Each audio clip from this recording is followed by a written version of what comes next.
ทรงเสด็จสู่ฟ้าไกลองค์เจ้าฟ้าพัชรกิติยาภาผู้ทรงธรรม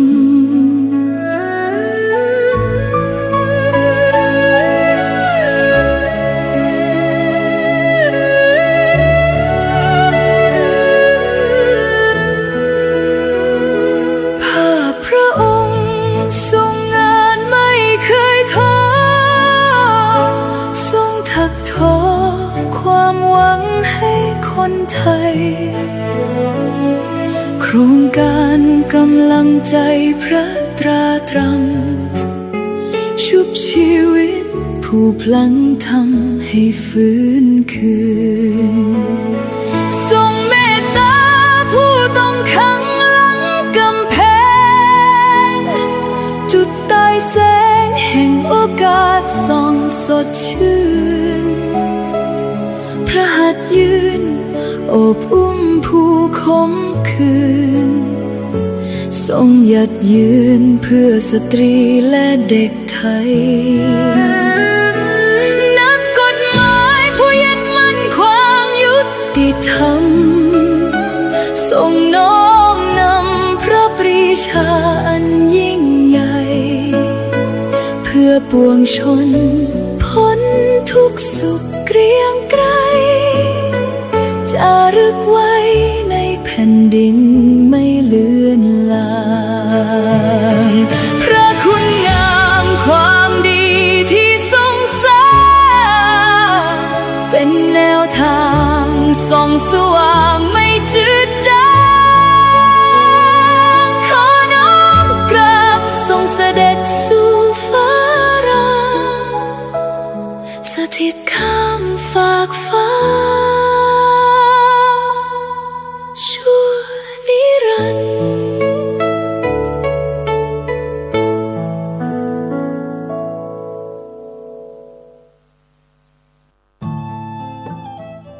ท่านกำลังติดตามรับฟังสถานีวิทยุกระจายเสียงพระพุทธศาสนาแห่งชาติและสังคมคลื่นเพื่อการศึกษาพระพุทธศาสนาและวัฒนธรรมระบบ FM 104.5 เมกะเฮิรตซ์รายการต่อไปเป็นรายการคดีโลกคดีธรรม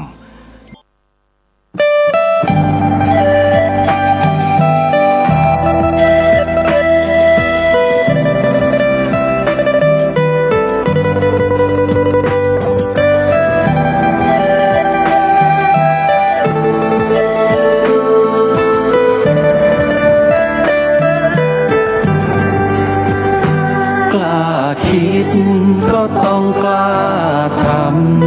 ำอย่ากลัวถ้าทำความดีเร่งศึกษาให้ทันท่วงทีเมืองไทยจะพัฒนากว่านี้รายการดีๆคดีโลกคดีธรรม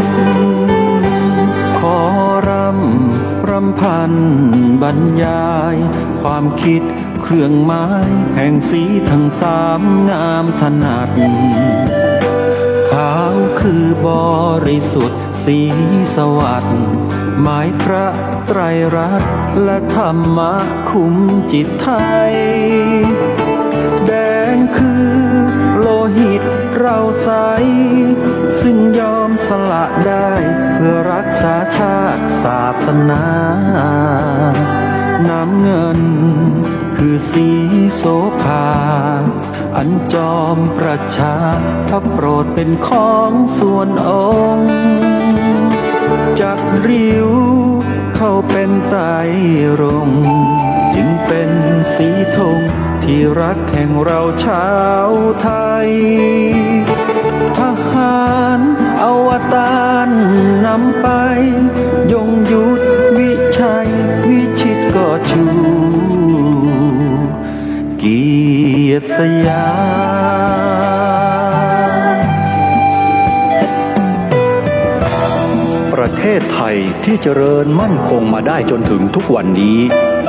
มิได้เกิดขึ้นจากความหวาดกลัวอย่างคลาดเขลาแต่บรรพบุรุษไทยของเราทุกยุคทุกสมัยล้วนแต่มีความกล้าหาญและชาญฉลาด ปกป้องเอกราชสร้างชาติให้เกิดความมั่นคงโดยมีธงแห่งพระไตรรัตน์เป็นเครื่องนำชัยจึงเป็นที่มาที่ไปของรายการคดีโลกคดีธรรมกล้าคิดก็ต้องกล้าทำอย่ากลัวถ้าทำความดีเร่งศึกษาปัญหาให้ทันท่วงทีเมืองไทยจะพัฒนากว่านี้รายการดีๆคดีโลกคดีธรรมรายการดีๆคดีโลกคดีธรรม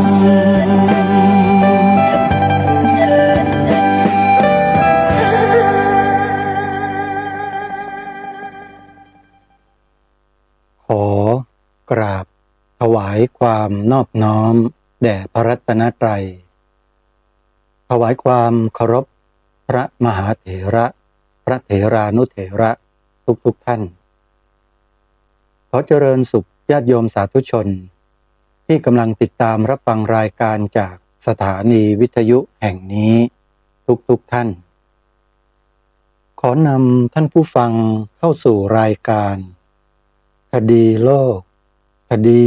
ธรรมพบกันในวันนี้วันขึ้น2 ค่ำเดือน 8วันนี้ตรงกับวันพฤหัสบดีที่16 กรกฎาคมพระพุทธศักราช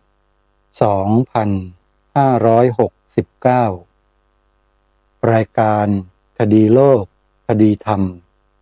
มาพบกับสาธุชนเป็นประจำทุกวันทางสถานีวิทยุพระพุทธศาสนาแห่งชาติคลื่นต่าง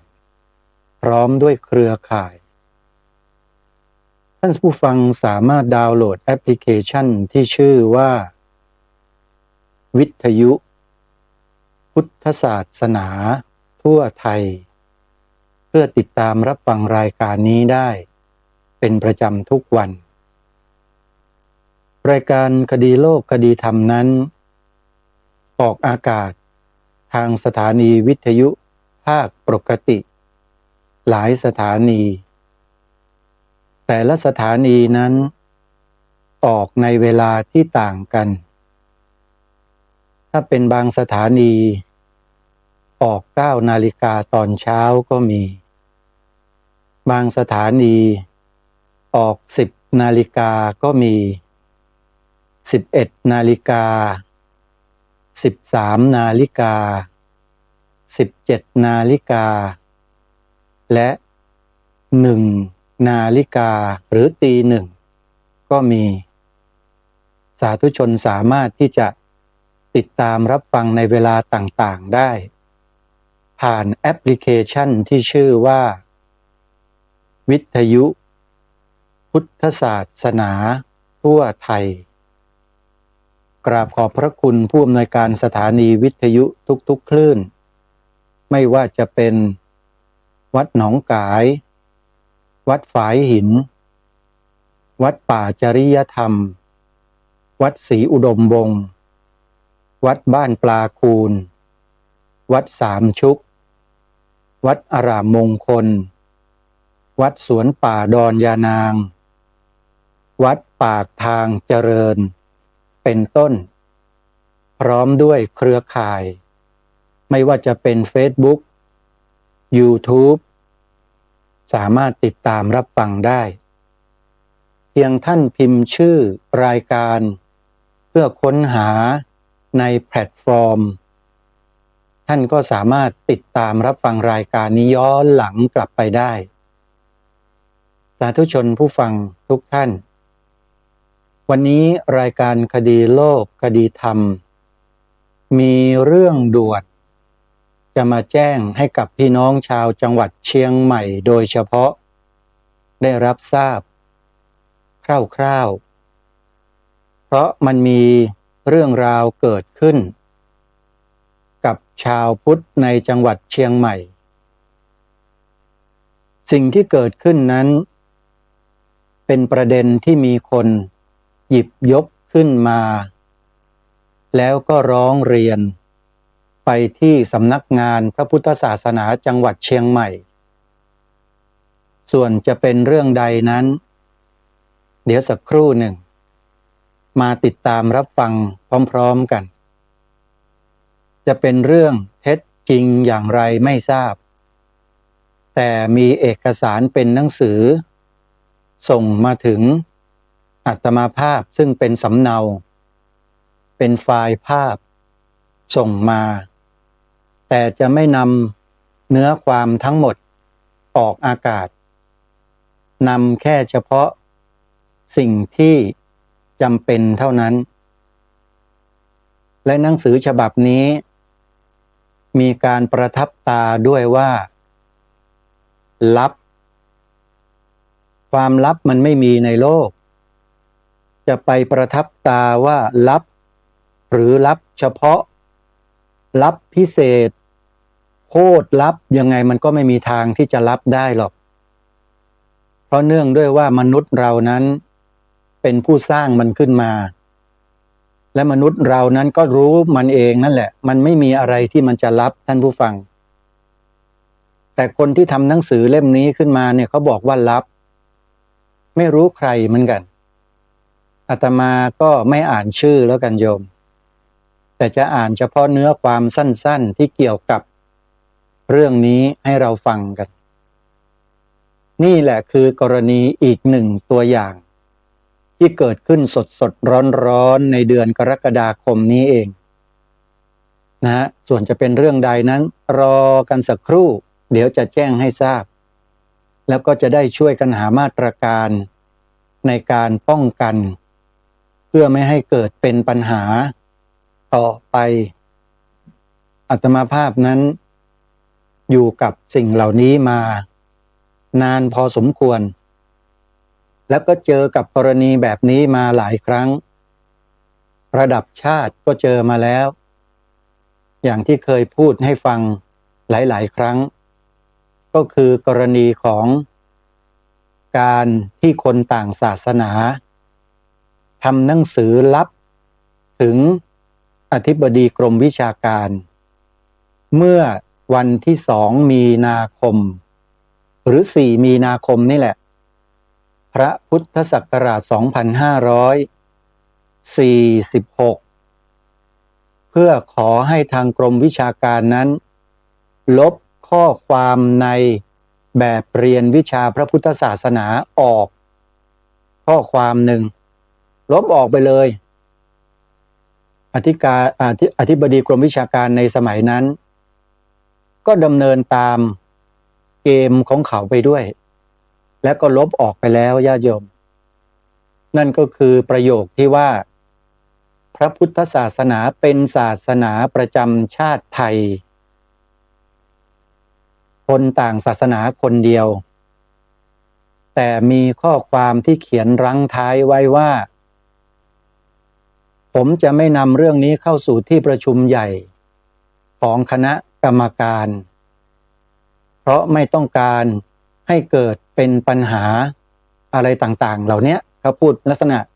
ข่มขู่อธิบดีกรมวิชาการอธิบดีกรมวิชาการในสมัยนั้นก็ขาสั่นเกษียณหนังสือบอกให้รีบตัดเร็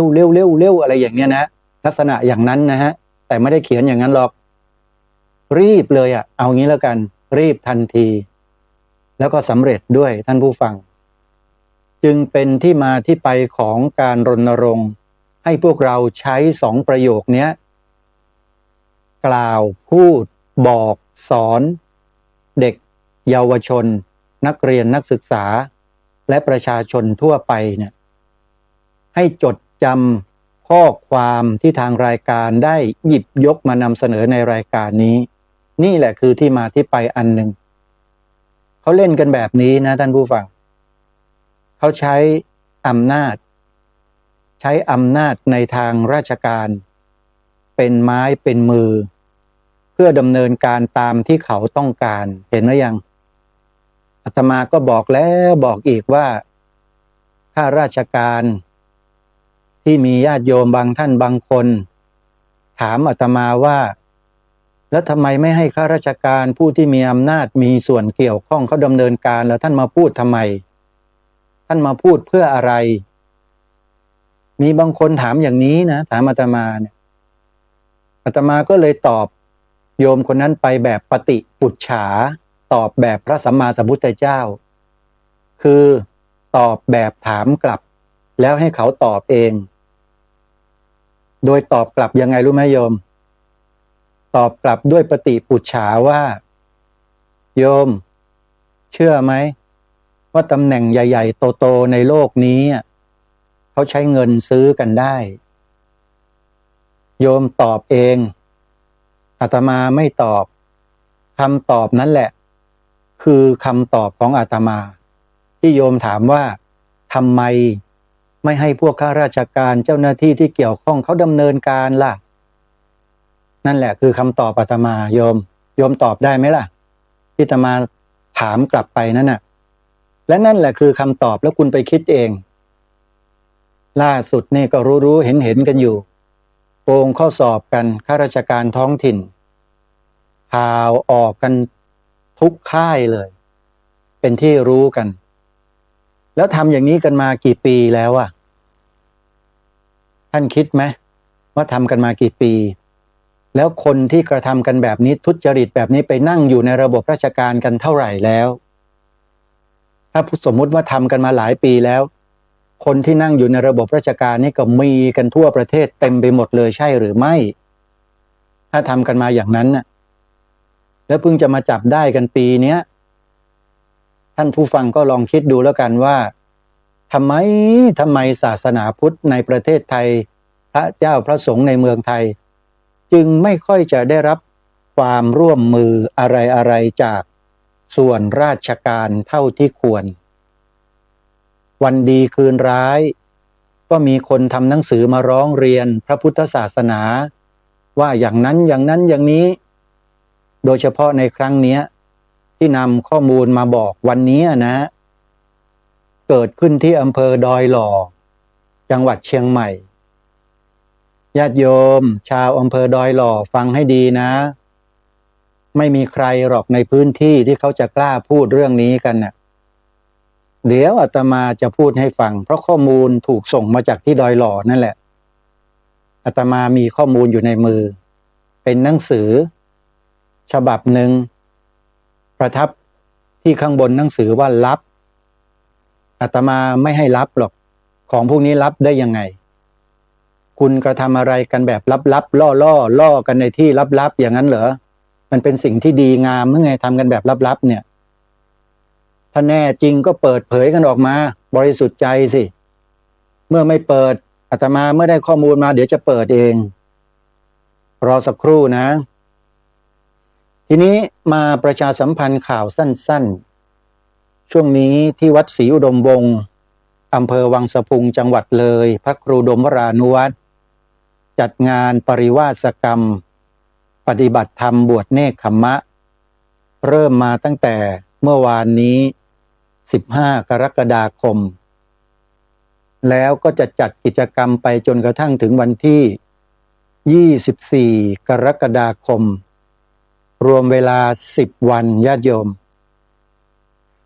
ยมที่จะร่วมทำบุญเป็นเจ้าภาพภัตตาหารเช้าเพลถวายพระก็โทรศัพท์เข้าไปแสดงความจำนงกับท่านอาจารย์พระครูอุดมวรานุวัตรได้โดยตรงนะที่หมายเลขโทรศัพท์0898404968จากนั้นวันเสาร์ที่18และอาทิตย์ที่19 กรกฎาคมซึ่งอยู่ในระหว่างงานปริวาสกรรมของวัดศรีอุดมวงศ์นะก็มีอีกงานหนึ่งถัดไปที่อำเภอภูหลวงจังหวัดเลยเหมือนกันเป็นงานเปิดวัดแห่งใหม่ของจังหวัดเลยอีกหนึ่งวัดชื่อว่าวัดอนัมงามศรีสุขภัทรวัดอนัมงามศรีสุขภัทรเป็นวัดคณะสงฆ์ยวนหรือฝ่ายมหายานญาติโยม ผู้ดำเนินการจัดสร้างวัดนี้ก็คือท่านองค์สรพจนสุนทรหรือท่านเซียงป้อฟาซือเจ้าอาวาสวัดธรรมปัญญารามบางม่วงตำบลบางช้างอำเภอสามพรานจังหวัดนครปฐมทีมงานของสถานีโทรทัศน์ดีทีวีนั่นเองท่านมาสร้างวัดไว้ที่ภูหลวงอยู่ตำบลเลยวังใสอำเภอภูหลวงจังหวัดเลยจะทำพิธีเปิดในวันที่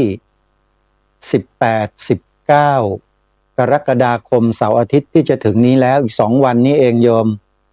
ใครที่จะไปร่วมงานนะเชิญได้ไปพบกันที่นั่นโยมอาตมาภาพและครูบาอาจารย์อีกหลายต่อหลายรูปก็จะไปร่วมงานกันที่นั่นด้วยเสร็จจากงานเปิดวัดอนำงามศรีสุขภัทรวัดมหายานเสร็จแล้วสัปดาห์ต่อมาคือวันเสาร์ที่25และวันอาทิตย์ที่26 กรกฎาคมวันครบงานทำบุญครบ100 วันพระครูจริยสารธรรมนิรุตนิติสาโรอดีตเจ้าอาวาสวัดป่าจริยธรรมและอดีตเจ้าคณะอำเภอนาด้วงท่านมรณภาพมาครบ100 วันแล้วญาติและญาติธรรมลูกศิษย์ลูกหา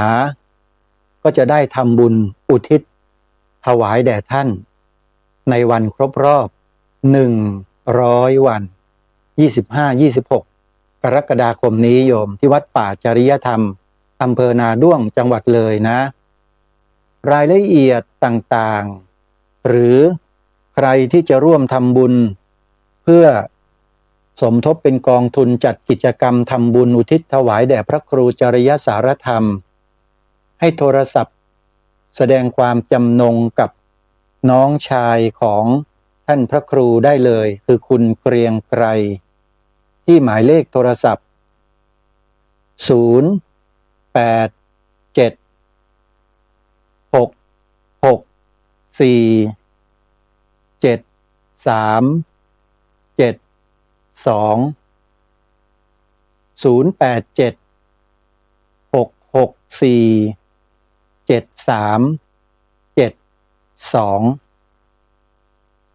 จากนั้นในเดือนสิงหาคมต้นเดือนอาตมาภาพก็จะไปร่วมเป็นเจ้าภาพจัดงานครบ100 วันทำบุญอุทิศให้กับหลวงน้าของอาตมาเอง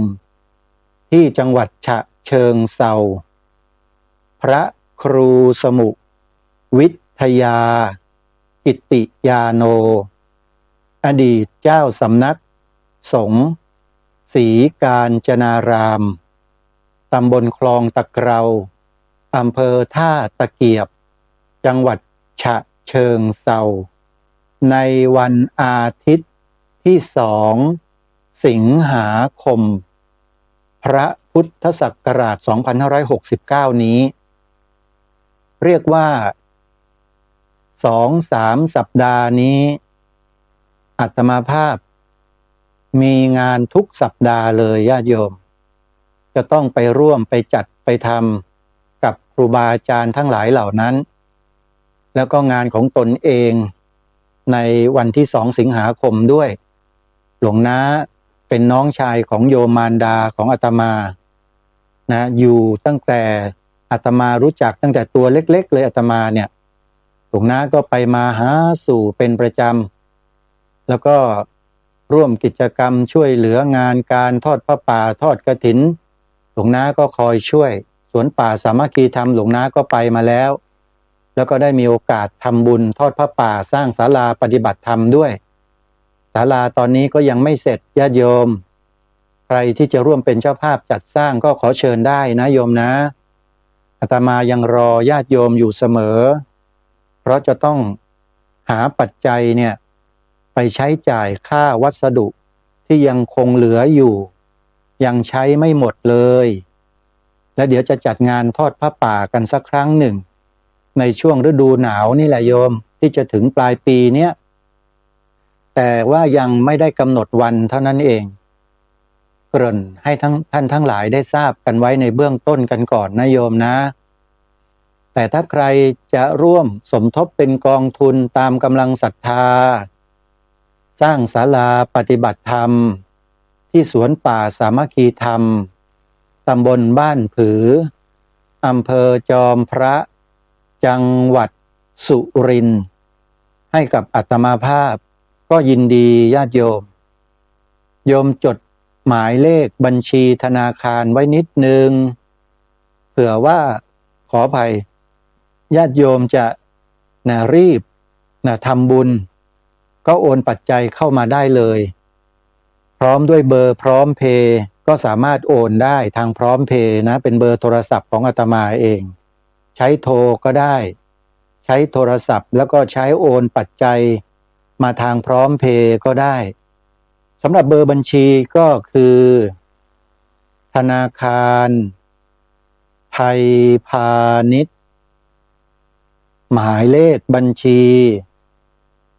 114214989ชื่อบัญชี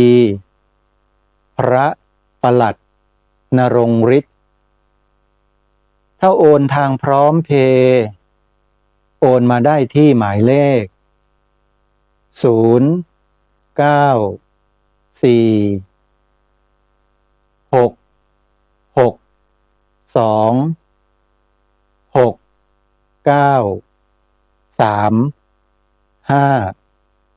ขออนุโมทนาบุญกับญาติโยมทุกท่านที่ร่วมสนับสนุนรายการคดีโลกคดีธรรม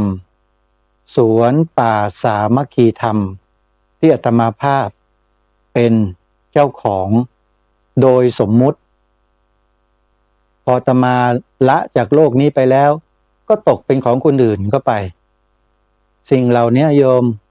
พระสงฆ์ส่วนมากเลยนะท่านไม่ได้ยึดติดไม่ได้ยึดมั่นถือมั่นอะไรทำเอาไว้ให้กับพวกเราชนรุ่นหลังเนี่ยมาสานต่อกันวัดวาอารามต่างๆนั่นน่ะเหมือนกันเลยโยมสานต่อกันไปอย่างนี้เจ้าอาวาสองค์เก่าไม่อยู่แล้วองค์ใหม่ก็มาสานต่อพอองค์ใหม่ไม่อยู่อีกองค์ต่อไปก็มาสานต่ออยู่อย่างเงี้ยเป็นพันปีมาแล้วโยมนี่แหละเขาเรียกว่าวัฒนธรรมประเพณีวิถีชีวิตของพวกเราชาวพุทธชาวไทยเราอยู่กับวัดอยู่กับพระพุทธศาสนามีศาสนาพุทธเป็นศาสนาประจำชาติไทยประจำพระราชอาณาจักรมาทุกราชอาณาจักรมาโดยตลอดไม่ใช่แค่สุโขทัยเท่านั้นนะมีมาก่อนหน้านั้นอีกเป็นไม่รู้กี่พันปีญาติโยมศาสนาพุทธบนแผ่นดินไทยเนี่ยมีมาช้านานแล้วเอาอย่างที่เห็นกันนะก็คือสมัยสุวรรณภูมิราชอาณาจักรสุวรรณภูมิโยมตั้งแต่สมัยครั้งพุทธกาลพระพุทธเจ้ายังไม่ได้เสด็จดับขันธปรินิพพานเลยยังทรงมีพระชนอยู่ด้วยซ้ำสุวรรณภูมินี้เกิดขึ้นมาแล้วนะแต่ว่าคนในแถบนี้ในสมัยก่อนพุทธกาลเนี่ยเขายังไม่รู้จักคำสอนของพระพุทธเจ้าเท่านั้นเองแต่เป็นคนมีบุญทั้งนั้นเลยมาเกิดในสุวรรณภูมิเนี่ยอันนี้ว่าโดยหลักของกรรมนะว่าโดยหลักของกรรมคนที่จะมาเกิดบนผืนแผ่นดินที่เป็นแผ่นดินอันอุดมสมบูรณ์เหมือนอย่างแผ่นดินสุวรรณภูมิหรือแผ่นดินไทยทุกวันนี้ต้องเป็นคนที่มีบุญหรือสร้างบุญมาก่อนในปางก่อนนะโยมเราต้องเชื่อนะหลักเนี้ยถ้าหากใครไม่ได้สร้างบุญสร้างกุศลมาทางด้านพระพุทธศาสนามาก่อนเนี่ยยังไงก็ไม่ได้เกิดบนแผ่นดินสุวรรณภูมิหรอกนู่นไปเกิดอยู่แถวไหนก็ไม่รู้แล้วก็ไปเจอเจ้าลัทธิอื่นๆนะสอนสั่งลัทธินั้นๆจนยึดมั่นถือมั่นยึด ติดกันเป็นปลาต้องโกเลยแกะกันไม่ออกสอนให้ยึดติดยึดมั่นมีตัวมีตนกันอยู่อย่างนั้นแต่ในแผ่นดินสุวรรณภูมิไม่ได้เป็นอย่างนั้นนะท่านผู้ฟังก่อนที่พระพุทธศาสนาจะมาเนี่ยก็มีศาสนาพราหมณ์มาเผยแพร่ไว้ก่อนแล้วพราหมณ์กับพุทธคล้ายคลึงนะไม่เหมือนนะโยมแต่คล้ายคลึงบางอย่างวัฒนธรรมประเพณีบางอย่างคล้ายคลึงกันเพราะฉะนั้นพระสัมมาสัมพุทธเจ้าเมื่อจะเสด็จอุบัติขึ้นในโลกก็ทรงตรวจดูอวิโลกนะห้าถ้าเราจำกันได้นะคือเลือกมารดาเลือกสถานที่เกิดเลือกตระกูลเลือกแผ่นดินอะไรต่างๆเหล่านี้โยม5ประการเสร็จแล้วก็ทรงอุบัติจากทรงจุติจากดุสิตโลกสวรรค์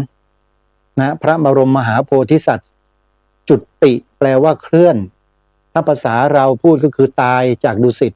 แล้วลงมาอุบัติในพระครรภ์ของมารดาคือพระนางสิริมหามายาพระชายาของพระสุทโธทนะพระเจ้าสุทโธทนะซึ่งเป็นพระบิดาของเจ้าชายสิทธัตถะนั่นเองเมื่อพระองค์เสด็จจากครรภ์ของพระมารดาความมหัศจรรย์ก็เริ่มเกิดขึ้นมาโดยตลอดแล้วจากนั้นศาสนาพุทธพระองค์เมื่อทรงตรัสรู้แล้วก็ทรงเผยแผ่พระพุทธศาสนาอยู่บนแผ่นดินของอินเดียเก่านั่นแหละเขาเรียกว่าแคว้นต่างๆของชมพูทวีปและคำสอนของพระพุทธเจ้าก็มาถึงแผ่นดินสุวรรณภูมิก่อนที่พระพุทธเจ้าจะเสด็จดับขันธปรินิพพานนะโยมอาตมากล้าพูดเต็มปากเนี่ยเพราะว่าไปเห็นหลักฐานมาแล้วหลักฐานทางโบราณคดีที่นักโบราณคดีในโลกนี้ไม่มีใครกล้านำมาเปิดเผยไม่มีมีแต่นักวิชาการผู้เชี่ยวชาญด้านภาษาโบราณที่เป็นพระสงฆ์รูปเดียวเท่านั้นที่ทำให้เรื่องนี้ถูกเปิดเผยขึ้นมาในปัจจุบันโยมเรื่องนี้ถ้าพูดแล้วยาวนะพระสงฆ์รูปนี้ท่านเป็นพระเถระจำพรรษาอยู่ที่วัดโสมนัสวิหารในอดีตท่านมรณภาพไปนานแล้วแต่ท่านสร้างผลงานอันล้ำค่าสุดๆด้านประวัติศาสตร์ของชนเผ่าไทยเราเอาไว้เป็นหนังสือเล่มหนึ่งมีชื่อว่าพุทธศาสนสุวรรณภูมิปกรณังหรือปกรณ์โยมจดทันไหมโยมหนังสือชื่อว่าพุทธศาสนสุวรรณภูมิปกรณ์จดตามนี้แล้วพิมพ์ใส่ Google เดี๋ยวโยมก็เห็นหนังสือเล่มนี้ถ้าโยมเห็นใน Google เซิร์ชขึ้นมาแล้วถ้าเจอเล่มที่จะมีสีเหลืองๆกับสีดำๆเนี่ยจะออกเหลืองๆก็แล้วกันถ้าโยมเห็นหนังสือเล่มนี้แตะเข้าไปเลยอันนั้นแหละคืออิเล็กทรอนิกส์บุ๊กมีผู้ใจดีได้ทำอิเล็กทรอนิกส์บุ๊กเอาไว้ให้เราได้อ่านกันในอินเทอร์เน็ตสามารถขยายตัวหนังสืออ่านได้เลยโยมนั่นแหละคือเขาเงื่อนและหลักฐานของชนเผ่าไทยของเรามีอยู่ณแผ่นดินสุวรรณภูมินี้และก่อนหน้าสุวรรณภูมินี้มาช้านานแล้วส่วนสุโขทัยเนี่ยเด็กๆอาตมาขอบอกนะว่าเป็นประวัติศาสตร์เด็กๆนักวิชาการด้านโบราณคดีของโลกวิ่งมาไม่ถึงสุวรรณภูมิญาติโยมสงสัยตายกันก่อนในสมัยนั้นนะตายก่อนยังค้นหาไม่เจอแต่ในปัจจุบันเนี้ยเขาค้นเจอกันแล้วแหล่งประวัติศาสตร์เมืองคูบัวจังหวัดราชบุรีมีแผ่นกอเบื้องจาน จารึกเป็นอักษรไทยโบราณเอาไว้เยอะแยะเต็มไปหมดเลยก่อนที่พระคุณเจ้าพระเถระรูปนี้เนี่ยจะไปพบเจอแผ่นกระเบื้องจานนี้นะโยมชาวบ้านก็บอกว่าสมัยนั้นเห็นเจ้าหน้าที่ขนเอาไปทำรางรถไฟกันเต็มไปหมดเลยเป็นจำนวนมากมายมหาศาลเขาว่างั้นอันนี้เป็นคำบอกเล่าที่หลวงพ่อเนี่ยท่านบันทึกไว้ในหนังสือ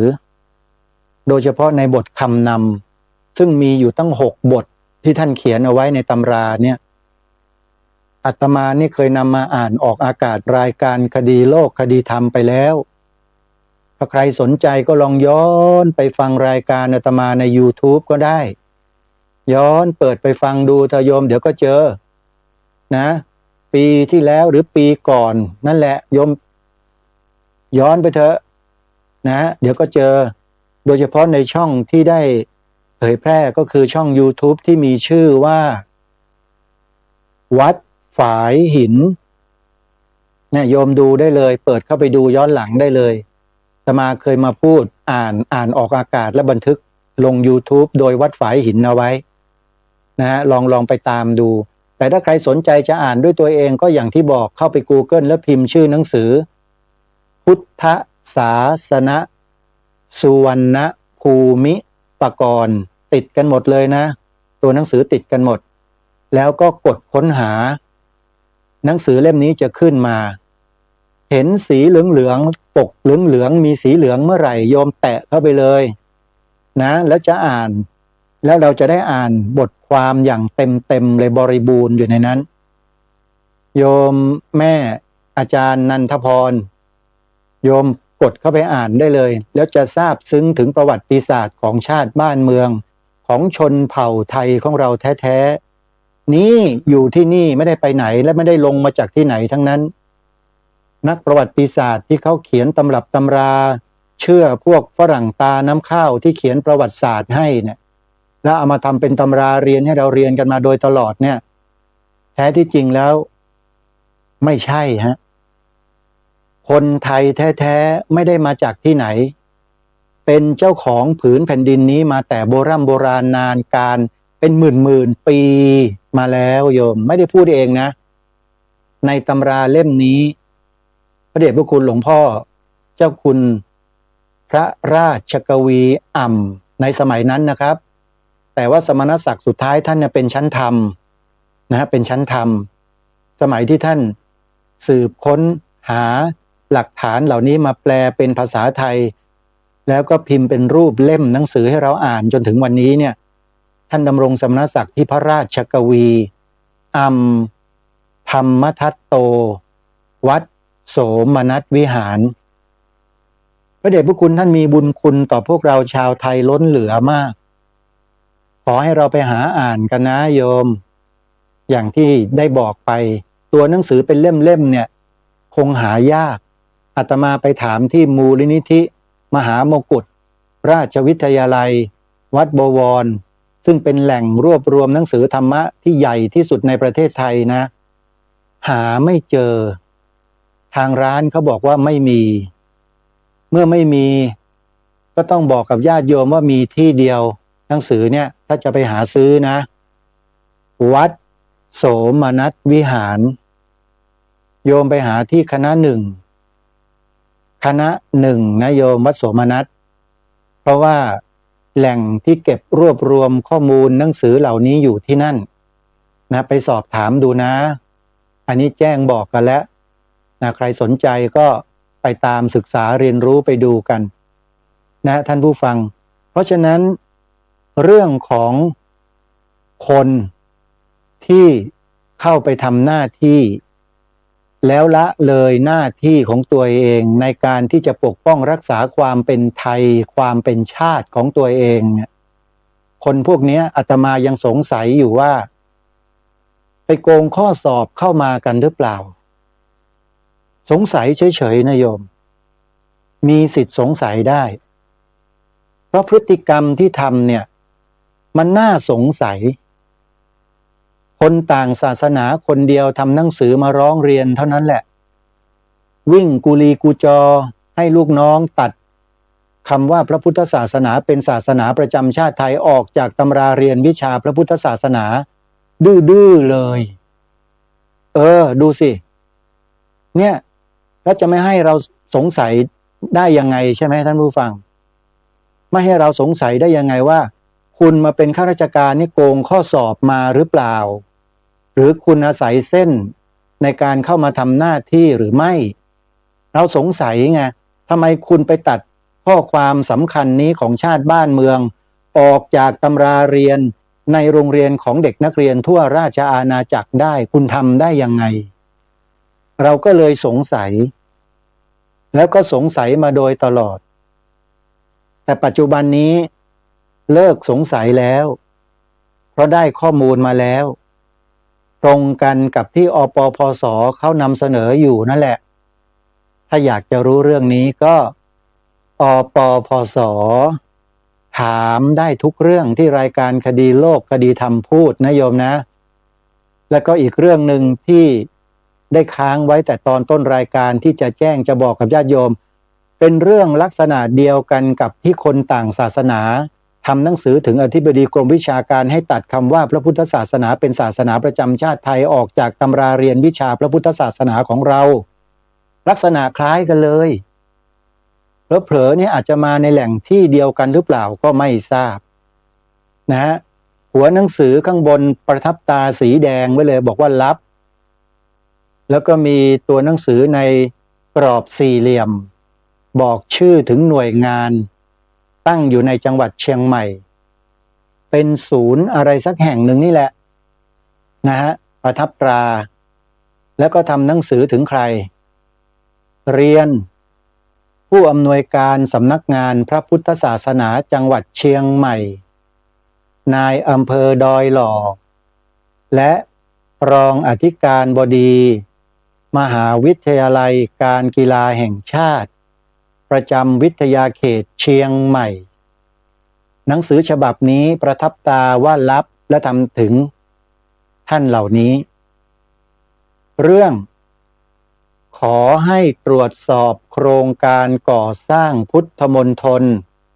ในพื้นที่ตำบลดอยหล่อว่าไงญาติโยมพี่น้องชาวอำเภอดอยหล่อพี่น้องชาวจังหวัดเชียงใหม่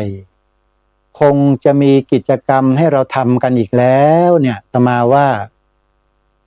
อยู่ดีไม่ชอบดีนี่เขาเรียกว่าอยู่ดีๆไม่ชอบอยู่เฉยๆกันดีๆไม่ชอบที่จะให้ชาวบ้านเขาลุกขึ้นมาทำอะไรต่อมีอะไรเป็นกิจกรรมความรักความสามัคคีก็ดีนะมีเรื่องแบบนี้ขึ้นมาก็จะทำให้ชาวเชียงใหม่เราเนี่ยมีความรักความสามัคคีกันอีกครั้งหนึ่งจะได้แสดงออกถึงความรักความสามัคคีกันในหมู่ว่าเรายังสามัคคีกันอยู่ดีไหมยังรักกันดีอยู่ไหมยังเหนียวแน่นยังกลมเกลียวกันเป็นหนึ่งน้ำหนึ่งใจเดียวกันอยู่หรือไม่เหมือนกับพี่น้องชาวดอยหล่อเมื่อครั้งหนึ่งทำเรื่องร้องเรียนขับไล่นิคมอุตสาหกรรมประหลาดที่จะมาตั้งอยู่ที่อำเภอดอยหล่อนะออกไปได้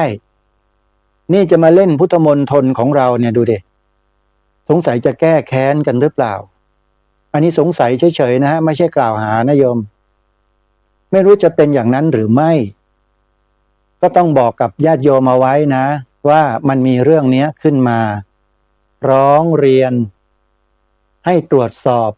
โครงการก่อสร้างพุทธมณฑลในพื้นที่ตำบลดอยหล่อเจ้าคณะพระสังฆาธิการในจังหวัดเชียงใหม่ทุกรูปทุกองค์อุบาสกอุบาสิกาพุทธบริษัททุกท่านทุกคนได้ยินไหมเตรียมตัวนะฟุตเวิร์กเอาไว้ออกกำลังไว้หน่อยนะเดี๋ยวเราก็คงจะได้ไปรวมตัวกันเพื่อแสดงออกและทำกิจกรรมอันส่งเสริมความรักความสามัคคีในหมู่พี่น้องชาวเชียงใหม่กันอีกแล้วเตรียมตัวนะ ไปดีนะไม่ต้องตกใจนะส่วนราชการที่ฟังได้ยินเสียงอาตมานี่ไม่ต้องตกใจนะชาวพุทธไม่มีพิษไม่มีภัยอะไรเลยอย่ามาอะไรมากมายนักนะผึ้งเนี่ยโดยปกติธรรมชาติแล้วนะถ้าไม่มีใครไปรบกวนเนี่ยคุณไม่โดนต่อยปากหรอกหมายถึงผึ้งนะไม่ใช่คนผึ้งมันไม่ไปต่อยปากต่อยหน้าคุณหรอกถ้าคุณไม่ไปแหย่รังผึ้งให้มันแตกตื่นเนี่ยคุณเดินผ่านไปผ่านมาคุณนั่งใต้รังมันคุณจะทำอะไรก็แล้วแต่เถอะผึ้งเขาจะไม่จัดการพวกคุณหรอกแต่ถ้าหากเมื่อไหร่คุณไปทำอะไรก็แล้วแต่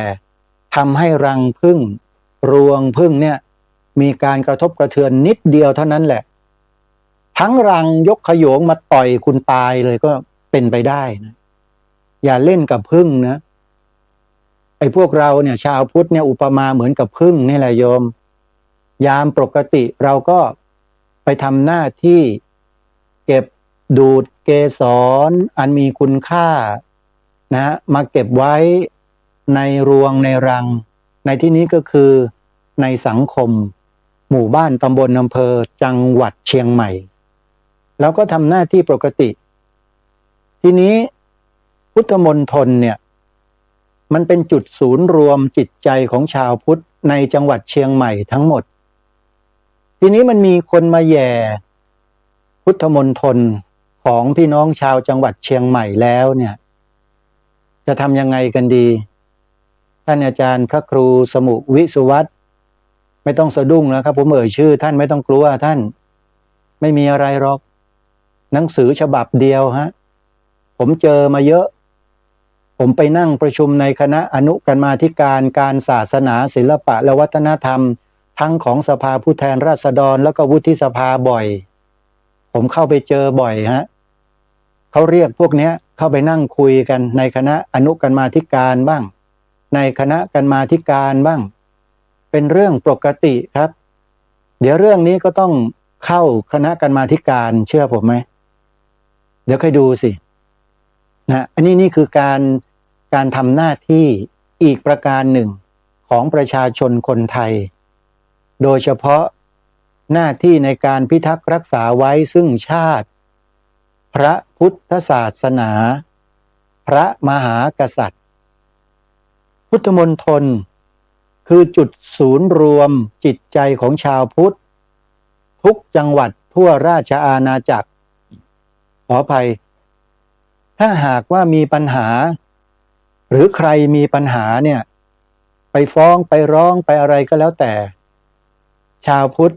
ก็ต้องออกมาดูแลมาช่วยกันรับผิดชอบมาคิดมาพิจารณาร่วมกันว่าจะต้องทำกันอย่างไรไม่ใช่ปล่อยให้คนเพียงไม่กี่คนมาร้องแร่แห่กระเชอกระโต๊กกระตากอยู่แล้วส่วนราชการก็ไปห่อหมกกับคนจำนวนน้อยอยู่แค่นั้นแล้วก็มาดำเนินการกับส่วนรวมให้ส่วนรวมพ่ายแพ้ไปให้สิ้นประโยชน์ไปอย่างนี้มันยุติธรรมไหม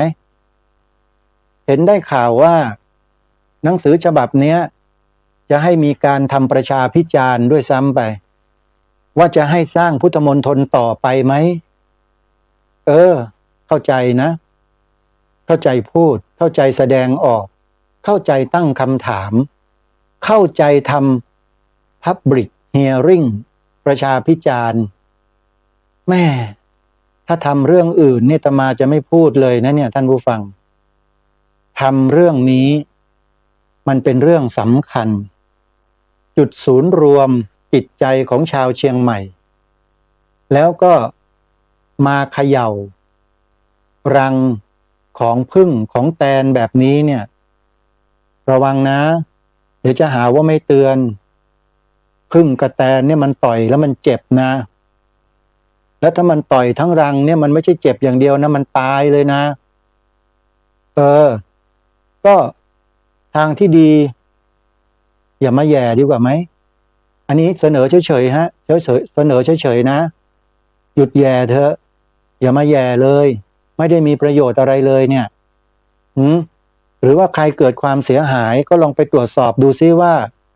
คนนั้นเป็นใคร ในหนังสือตอนท้ายนี่เขาบอกว่ายังไงเขาบอกว่าอันหนึ่งขอให้ปกปิดชื่อและข้อมูลส่วนบุคคลของผู้ร้องไว้เป็นความลับพร้อมทั้งพิจารณาคุ้มครองผู้ร้องและผู้ที่เกี่ยวข้องอย่าให้ต้องรับภัยหรือความไม่ชอบธรรมอันเนื่องมาจากการร้องเรียนการเป็นพยานหรือการให้ข้อมูลดังกล่าวโอ้กลัวกันถึงขนาดนั้นเชียวมองเห็นชาวพุทธเราเป็นอะไรเนี่ยทำหนังสือมาแบบเนี้ยเขียนข้อความแบบนี้เนี่ยหมายความว่าอะไรคุณกำลังกล่าวหาชาวพุทธว่าเป็นคนอะไรเขาเรียกว่าเป็นคนที่ไม่มีปัญญาเหรอเป็นคนที่โหดเหี้ยมทารุณไม่ฟังใครอย่างนั้นเหรอคุณเขียนมาแบบเนี้ยเท่ากับว่ากล่าวหาพวกเรานะเนี่ยเราไม่ทำอยู่แล้วคุณไม่ต้องกลัวหรอกเปิดเผยมาเถอะแล้วก็มาทำ Public Hearing ทำประชาพิจารณ์กันสิตามที่คุณต้องการเนี่ยอาตมาไม่ใช่คนเชียงใหม่แต่อาตมาทำหน้าที่คอยให้ข้อมูลข่าวสารและความรู้แก่พี่น้องชาวจังหวัดเชียงใหม่ในฐานะเป็นผู้ดำเนินรายการอาตมาภาพก็ต้องปกป้องผลประโยชน์ของชาวเชียงใหม่ทั้งหมดจะปกป้องให้ใครคนใดคนหนึ่งไม่ได้และโดยเฉพาะเรื่องสำคัญอย่างนี้อาตมาจะไม่เข้าข้างใครนะจะให้ทำแบบไหนจะดำเนินการอย่างไรพวกเราก็ต้องช่วยกันดูด้วยทั้งพระทั้งโยมอย่าให้เกิดกรณีซ้ำสองเหมือนอย่างที่ดอยหล่อซึ่งส่วนราชการไม่ได้ทำ Public Hearing อะไรเลยทำแต่รุ่งริ่งแล้วจะเอานิคมอุตสาหกรรมบ้าบอมาตั้งไว้ที่อำเภอดอยหล่อเจอพี่น้องชาวดอยหล่อเจอองค์กรชาวพุทธจังหวัดเชียงใหม่คนหนุ่มสาวจังหวัดเชียงใหม่เดินขบวนเท่านั้นแหละหนีหมดเลยฮะถอนตัวออกไปหมดไม่รู้เหมือนกันว่ากรณีนี้มันจะมาเชื่อมโยงกับกรณีนี้ด้วยหรือไม่อันนี้ก็ค่อยศึกษาหาข้อมูลกันต่อไปนะโยมอย่าเพิ่งเชื่ออาตมานะแต่หลักฐานข้อมูลเอกสารเนี่ยของจริงนะยังไงเดี๋ยวค่อยมาว่ากันวันนี้เวลาหมดต้องขอสมมติยุติไว้ที่เพียงเท่านี้ก่อนพบกับรายการได้ใหม่ในวันต่อไปขอความสุขสวัสดีจะมีแด่ท่านผู้ฟังทุกท่านทุกคนเทินขอเจริญพรที่จบไปแล้วนั้นเป็นรายการคดีโลกคดีธรรมดำเนินรายการโดยพระครูปลัดณรงค์ฤทธิ์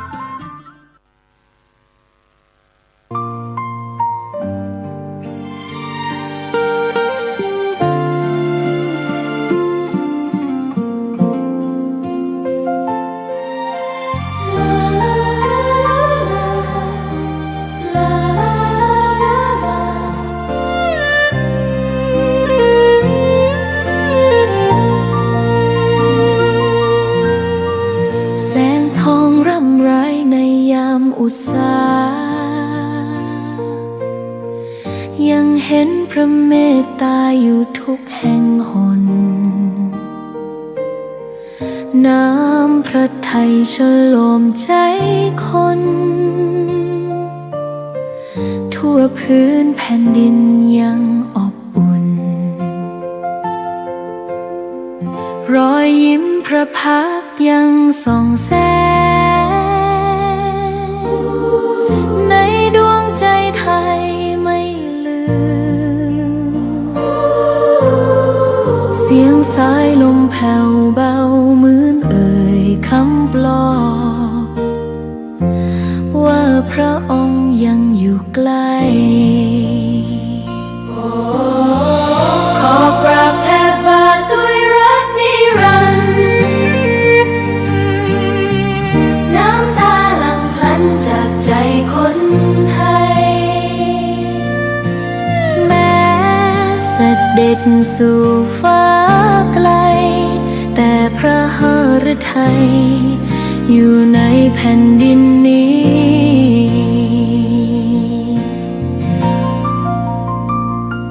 สวนดอกไม้ยังบานดังวันเก่าราวกับเจ้าดอกไม้รู้ว่าพระองค์จะ กลิ่นหอมยังพัดผ่านใจให้ระลึกถึงพระเมตตา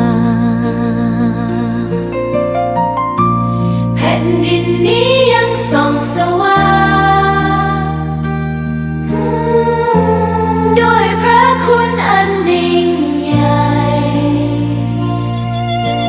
ขอเดินตามรอยเท้าแห่งพระแม่ไป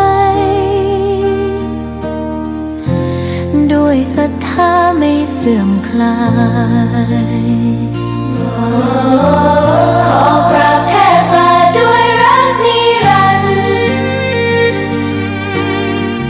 น้ำตาหลั่งพลันจากใจคนไทยแม้เสด็จสู่ฟ้าไกลแต่พระหฤทัยอยู่ในแผ่นดินนี้ดวงใจไทยทุกดวงขอพักดีขอถวายรักนี้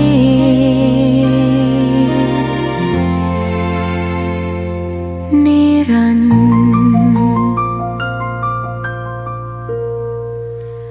แด่พระพันปีหลวง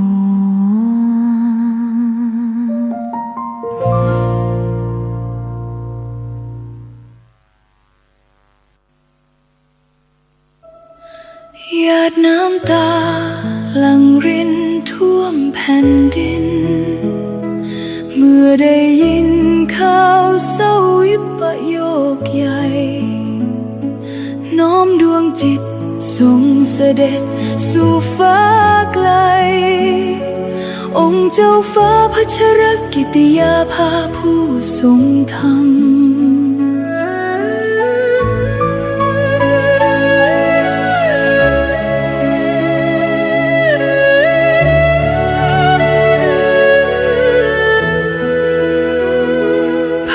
พระองค์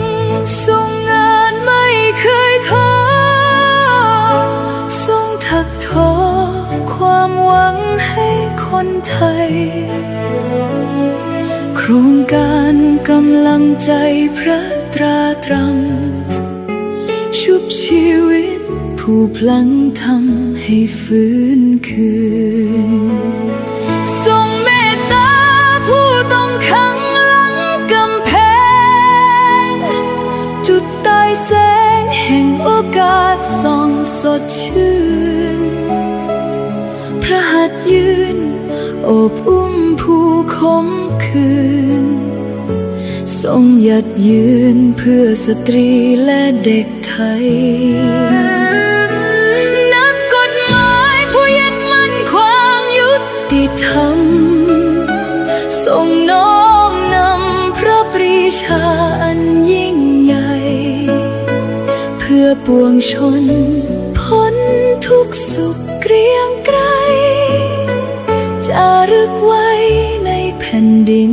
ไม่เลือนลางพระคุณงามความดีที่ทรงสร้างเป็นแนวทางส่องสว่างไม่จืดจางขอน้อมกราบทรงเสด็จสู่ฟ้ารางสถิตข้ามฝากฟ้าชั่วนิรันดร์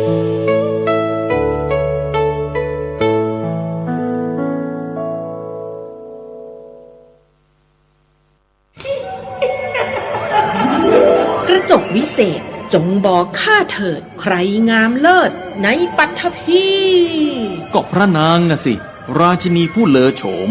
ดูสิตั้งแต่ท่านพาชาวประชางดเผาป่าและขยะในครัวเรือนชาวไร่ชาวนาก็งดเผาตอสั่งข้าวฟางข้าวหันไปไถกลบทำปุ๋ยหมักแปรรูปเป็นอาหารสัตว์หรือเอาไปอัดเป็นก้อนแทนอากาศก็ดีไม่มีฝุ่น PM 2.5 คอยกวนใจ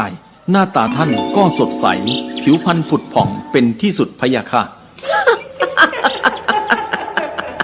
ต้องแบบนี้สิเจ้าพูดถูกใจข้ายิ่งนักเพราะทุกการเผานั่นคือการสะสมฝุ่น แต่ถ้าทุกคนร่วมใจกันหยุดเผาเราก็จะมีแต่อากาศบริสุทธิ์ไว้หายใจห่างไกลมะเร็งปอดสุขภาพก็ดีมันคือที่สุดแล้ว ราชินีจงเป็นอมตะ ราชินีจงเป็นอมตะข้าขอบูชาท่านพะยะค่ะ ไปเอาธูปมาแต่ไม่ต้องจุดแล้วนะเดี๋ยวนี้ข้าเปลี่ยนมาใช้ธูปไฟฟ้าแล้วมันจึ้งมากไม่มีฝุ่นเลย คุณภาพอากาศดีด้วยการร่วมมือของทุกภาคส่วนปรารถนาดีจากสำนักงานประชาสัมพันธ์ที่ 3 กรมประชาสัมพันธ์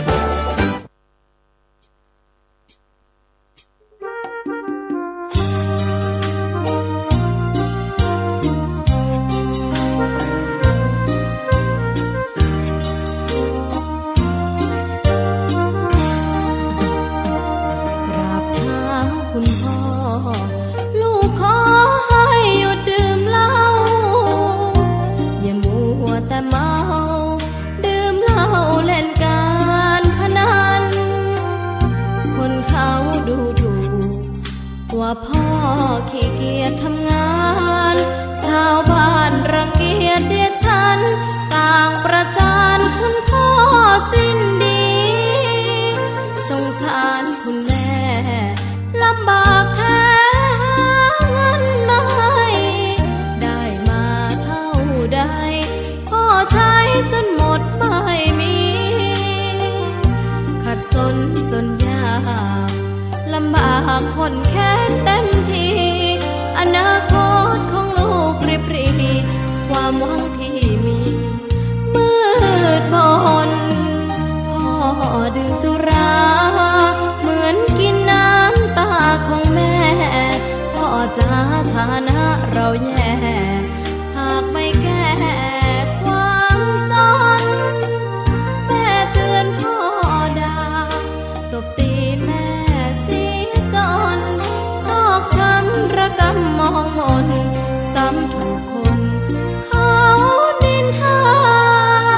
กราบเท้าคุณพ่อลูกขอให้หยุดดื่มเหล้าหากมัวแต่เมาคนเขาย้ำหมิ่นเรื่อยมากลับตัวเสียใหม่กลับใจมาพัฒนาพ่อจะมีคุณค่าเลิกดื่มสุราเลิกการพนัน กระ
จกวิเศษจงบอกข้าเถิดใครงามเลิศในปัทภี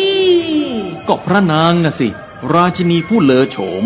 ดูสิตั้งแต่ท่านพาชาวประชางดเผาป่าและขยะในครัวเรือนชาวไร่ชาวนาก็งดเผาตอสั่งข้าวฟางข้าวหันไปไถกลบทำปุ๋ยหมักแปรรูปเป็นอาหารสัตว์หรือเอาไปอัดเป็นก้อนแทนอากาศก็ดีไม่มีฝุ่น PM 2.5 คอยกวนใจหน้าตาท่านก็สดใส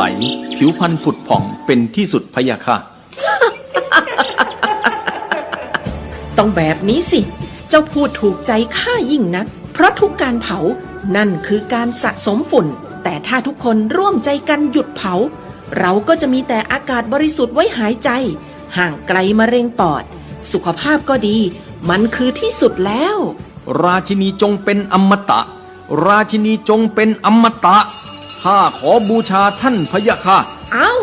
ไปเอาธูปมา แต่ไม่ต้องจุดแล้วนะ เดี๋ยวนี้ข้าเปลี่ยนมาใช้ธูปไฟฟ้าแล้ว มันจึ้งมาก ไม่มีฝุ่นเลย คุณภาพอากาศดีด้วยการร่วมมือของทุกภาคส่วน ปรารถนาดีจากสำนักงานประชาสัมพันธ์ที่ 3 กรมประชาสัมพันธ์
พลิ้วเพลงธรรมถูกถ้อยคำเข้าถึงจิตใจ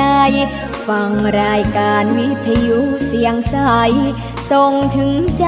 ไปสู่ปลายนาสารธรรมน้อมนำมองพระศาสดา บอกผู้คนทั่วลาหันมาเข้าวัดฟังธรรม คลื่นเสียงนี้เป็นคลื่นธรรมะจากใจ ส่งถึงบ้านไกล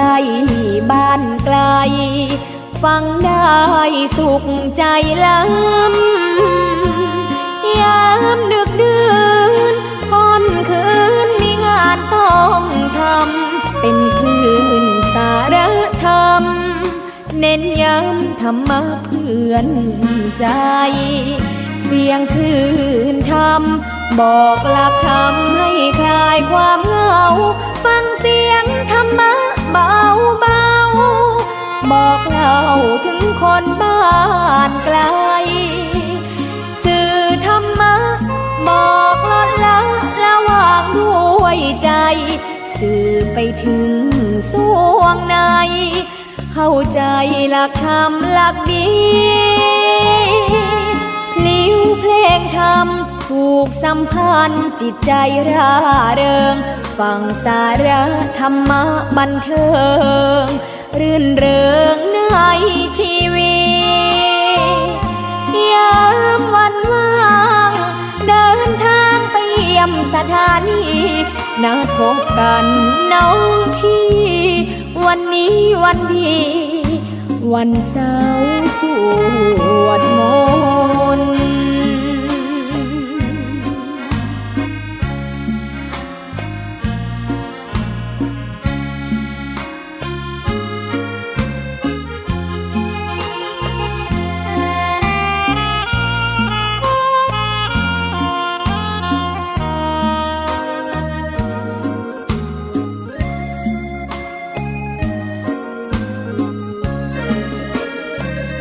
เสียงคลื่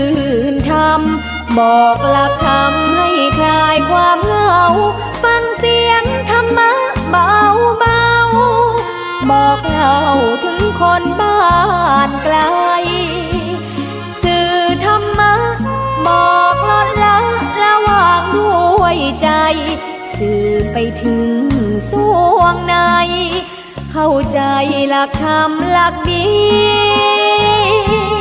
พลิ้วเพลง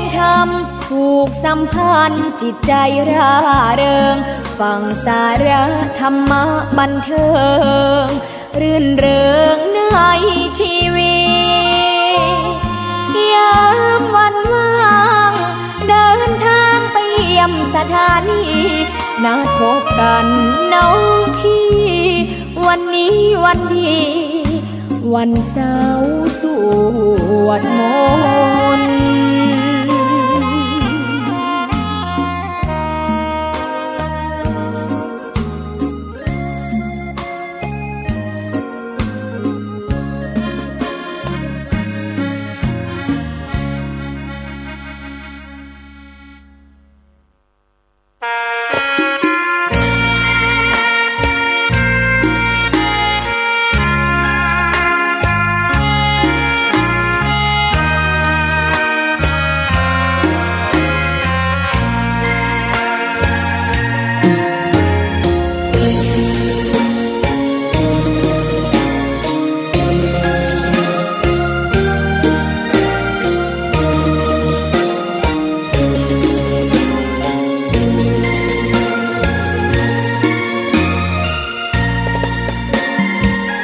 ดอกบัวดอกหนึ่ง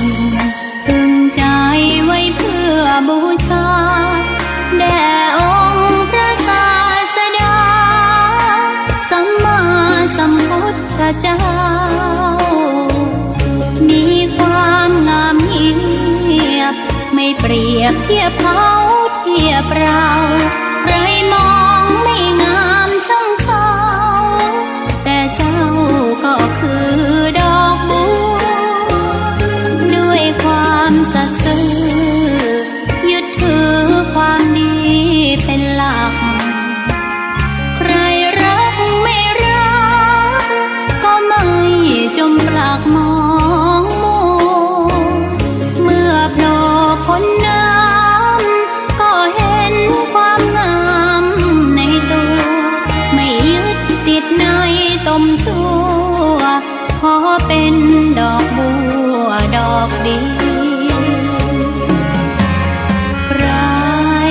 ไม่มองว่าบัวงามเด่นแต่บัวก็เป็นดอกบัวทุกวันอย่างนี้ไม่อยากเด่นดังแต่มุ่งหวังในทางเด่นดีเกิดมาเพื่อสร้างบารมีถวายชีพนี้บูชาดอกบัวดอกน้อยเฝ้าคอยคนที่ใจบุญมาโอบเอื้อเกื้อกูลรู้ค่าของบุญเก็บบัวขึ้นมาเพื่อสร้างความดีและเสริมบารมีดังว่าใช้ดอกบัวนี้บูชาพระสัมมาสัมพุทธองค์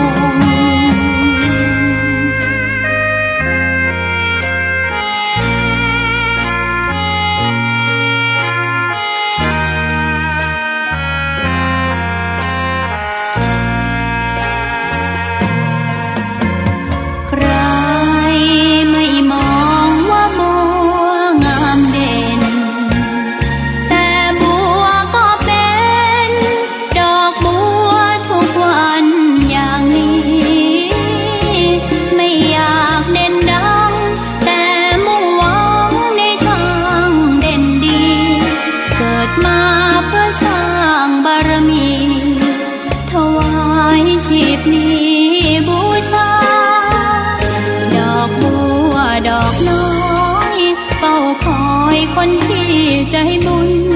มาโอบเอื้อเกื้อกูลรู้ค่าของบุญเก็บบัวขึ้นมาเพื่อสร้างความดีและเสริมบารมีดังว่าใช้ดอกบัวนี้บูชาพระสัมมาสัมพุทธองค์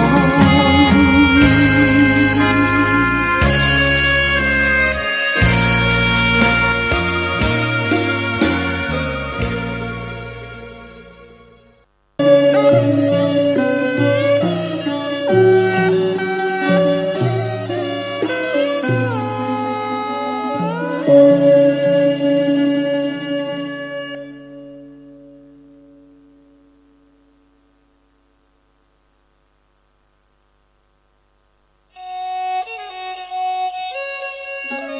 you.